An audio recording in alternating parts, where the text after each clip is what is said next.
后来继续来看高雄有百货公司的专柜的小姐去互人劫持，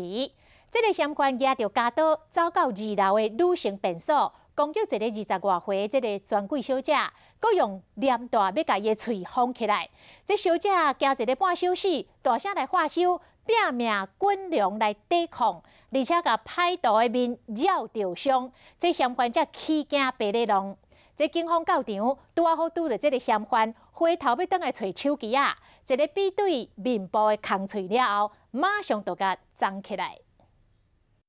警方抓到这个穿乌衫的查甫人，伊涉嫌伫百货公司的2楼女性的便所，摕家刀攻击一名专柜小姐。代志发生伫10日暗时9点外，20多岁这个姓罗的专柜小姐去2楼的便所，想袂到和歹徒为后壁攻击，佮拍算要用铁布将被害人的喙甲打掉咧。伊惊一条话抢劫对方，才赶紧走。其他同事想起来也会惊。那其实昨天第一时间也有通报警察，公司这边会去做处理。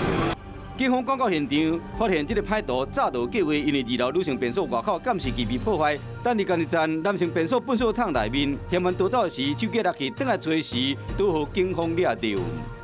这歹徒他是埋伏在2楼很久，那就是要等这个柜姐要去上厕所没人的时候，然后就是冲进去抱住她，然后要用胶带捂住她的嘴巴。依照警方调查，这个姓柯嫌犯无头路，情绪无稳定，一开始骗讲是专柜小姐欠因老爸1000万，才会卖福甲公警。也毋过，这个专柜小姐讲毋捌伊，后来才讲是想要熟悉这个专柜小姐。女性便所内拢按紧急铃，万一若真正发生意外，会使协助歹徒。即卖百货公司将会加强巡逻，保护员工的安全。